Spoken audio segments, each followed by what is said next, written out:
Bonjour à notre fils Lamine Diabaté ici au Sénégal. Bonjour maman, bonjour papa. Voilà, moi je suis le papa de cœur de Lamine, un grand artiste et vraiment un enfant qui nous vient de Guinée. Nous sommes heureux d'accueillir à Saly, dans le contexte où je suis producteur bénévole de Cœur Sabaliar. Et je voudrais, Lamine, peut-être deux choses. C'est d'une part que tu te présentes à eux, et deuxièmement que tu dises un peu comment les choses se sont passées pour ta troupe de théâtre, parce que en voyant Cœur Sabaliar, je pense très très souvent à toi et à tout ce que tu as fait pour Uniar et Culture, qui est le nom de ta troupe en Guinée, et qui est aujourd'hui, il faut le dire, la principale troupe de théâtre, qui est même plus qu'une troupe de théâtre, qui est une sorte d'agence artistique qui rayonne sur l'ensemble de la Guinée et bien au-delà. Donc peut-être d'abord Lamine, si tu peux te présenter en quelques mots. Merci papa. Alors, moi je suis Lamine Diabaté, je suis artiste, je suis griot, je suis metteur en scène, je suis conteur, je suis auteur, je suis comédien. En fait, l'art et la culture, c'est ma véritable passion. Donc, je vais commencer par une petite démonstration. Vous savez, nous on est Djeli. Maula, Maula, Maula douti de Maulana. Maula, Maula, Maula douti de Maula Kuriol Solo Barama Sidi Keleke Solo Barama Sidi Monsieur, Madame Kuriol Fadenya kele bantole sidi kele somandala Maula duti gide Dugumina duti lao Maula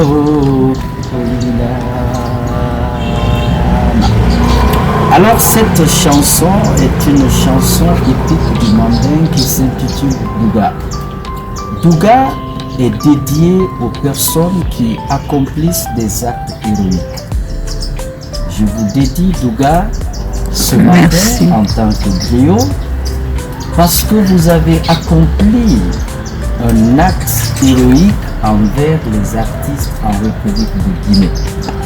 Je suis l'un de vos filles. Je me rappelle encore de ce jour où je vous ai rencontré pour la première fois avec mon projet. J'avais 25 ans. Je n'avais pas d'espoir. Personne ne me prenait au sérieux. Ce jour, quand vous m'avez reçu, j'avais un vieil ordinateur que je n'arrivais même pas à allumer. Mais vous avez vu cette envie en moi. Vous avez vu ce sérieux, cette détermination à réaliser mon rêve, qui était de mettre en scène une pièce de théâtre que moi-même j'avais écrite sur l'histoire d'un personnage, pas les moindres, Sori Kandia Kouyaté, qu'on a appelé le disque, la voix de l'Afrique, disque d'or de l'Académie Charles Cros en 1970. Ça m'a touché. Je pense que moi, ma carrière a décollé à partir de là. Parce que ce projet, grâce à votre soutien, grâce à votre confiance, on l'a réussi. Et depuis lors, avec les amis, nous avons continué à évoluer. Aujourd'hui, cette compagnie de théâtre est devenue toute une entreprise culturelle, toute une agence qui a au moins 40 personnes. Bravo. Nous faisons des choses extraordinaires. Machallah. Moi, j'ai parcouru à peu près 19 pays à travers le monde. J'ai participé à pas mal de festivals à travers le monde. Et mon dernier spectacle, c'était lors des 72 heures du livre de Conakry, où j'ai mis en scène plus de 40 personnes.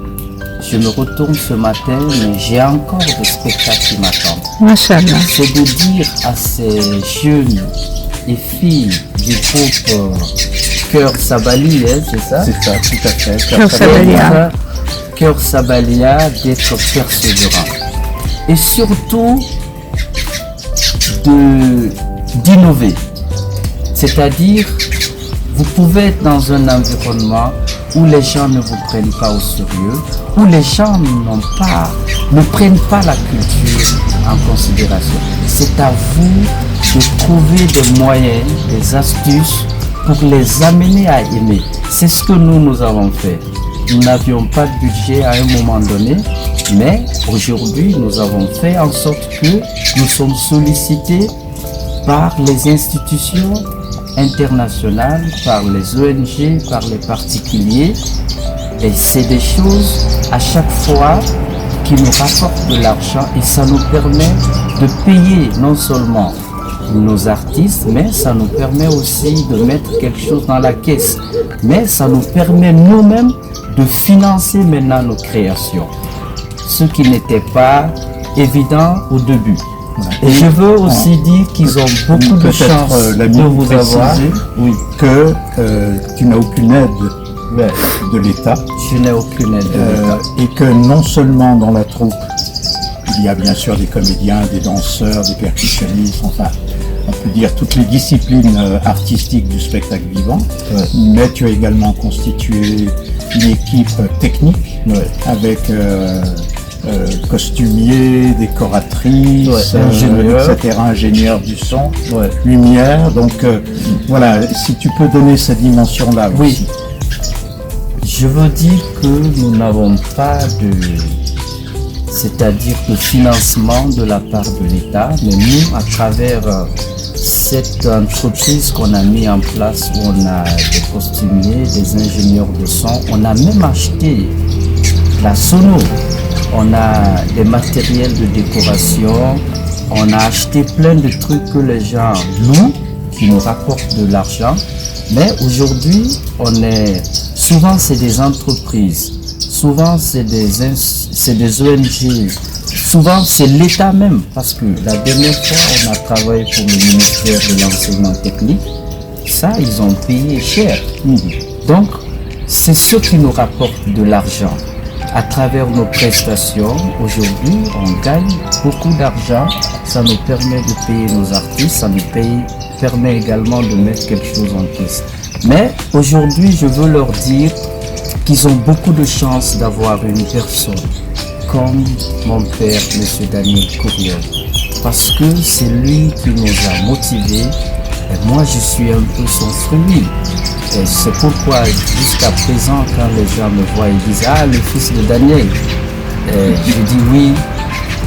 Aujourd'hui, voir qu'il évolue bénévolement du côté d'un groupe comme Sabali, c'est vraiment une grande chance pour vous d'avoir ce monsieur à vos côtés. Lamine, merci d'évoquer le festival de Dubrek, qui est effectivement un grand festival en République de Guinée. Penses-tu qu'ils pourraient non seulement être invités avec une prise en charge de leur voyage, mais également pouvoir avoir un cachet qui évidemment soulignerait l'importance de leurs prestations dans le cadre de ce festival? Naturellement, je pense que c'est ce qu'il faut pour eux, c'est ce qu'il faut par rapport à leur travail, par rapport à ce qu'ils incarnent. Je pense que le minimum pour eux, c'est qu'on puisse prendre en charge leur déplacement, leur hébergement, nourriture, mais après la prestation, qu'ils aient un cachet. C'est ce qu'on va faire et dès mon retour à Conakry, je vais commencer à préparer ça avec le directeur du festival. En fait, c'est le minimum. Pourquoi j'ai envie qu'ils viennent? C'est pour qu'ils puissent être également être découverts à Conakry par d'autres personnes après qui pourraient également les inviter pour d'autres prestations. Parce que souvent, il y a le Centre culturel franco-guinéen qui est un partenaire de ce festival.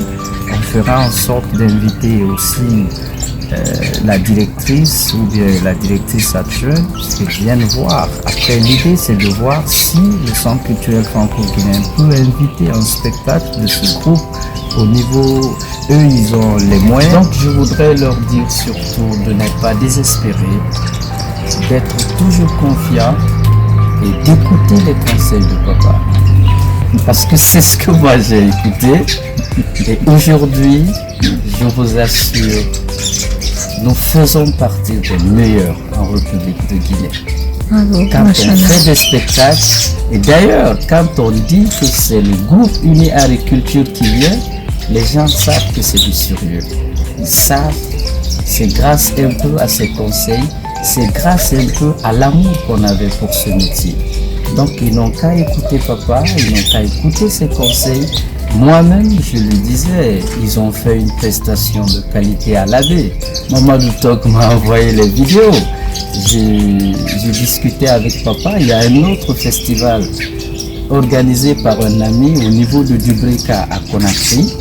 Je disais que j'allais proposer aussi à cet ami de les inviter à Conakry pour qu'ils viennent également prester lors du festival des arts de Dubreka. Donc ils ont commencé les sorties à l'international, c'est comme ça petit à petit. Mais en ce qui concerne cette ville, ils peuvent faire de cette ville une ville de culture où les populations vont venir voir le spectacle, payer même pour venir voir le spectacle. C'est à eux d'amener ces populations vers cet idéal-là. Parce que je l'ai expérimenté quand j'étais président de la troupe universitaire de Cancan. C'était le cas, on n'avait pas de considération. Mais le temps pour moi de quitter l'université de Cancan, c'est même le gouverneur de la région qui faisait appel à nos prestations. C'est-à-dire lorsqu'il devait recevoir des personnalités venues de Conakry, le gouverneur m'appelait: ah, Diabaté, je veux que tu amènes ta troupe, vous allez faire une prestation à ma résidence, le préfet, ainsi de suite. Donc on avait même une émission à la radio rurale de Kanka. Donc ça a permis à la population, à travers les sketchs qu'on faisait en langue nationale, de nous aimer, de nous découvrir. Mais ça nous a permis aussi d'ouvrir un compte dans une banque Bissigi de Cancan. Mais c'était une belle expérience. Je pense que c'est ce qui continue. Moi, j'ai découvert cette ville qui est une très belle ville, mais je suis sûr qu'avec l'amour qu'ils ont pour cette culture, ils vont réussir à faire que c'est toute la ville qui va les soutenir. Merci, fils, pour ton témoignage. Avec maman qui est derrière la caméra, on veut dire que nous sommes très fiers de toi, de ce que tu représentes. Et je voudrais préciser aussi qu'au dernier spectacle que tu as mis en scène, que tu évoquais pour les 72 heures du livre, tu as réussi le tour de force à intégrer les anciens de la culture guinéenne. Et ce qui prouve aussi combien aujourd'hui tu rayonnes à travers ce que tu fais, mais aussi tu rayonnes à travers ce que tu es. Et ça, c'est une double dimension que peu d'artistes peuvent avoir. Voilà, c'est vraiment là, on a une grande fierté. Et ça veut dire aussi que pour la culture guinéenne, mais je crois qu'au-delà pour la culture africaine, ta démarche est inspirante. Et je suis convaincu que nos enfants Cœur Savalia vont pouvoir s'en inspirer. Inch'Allah. Merci.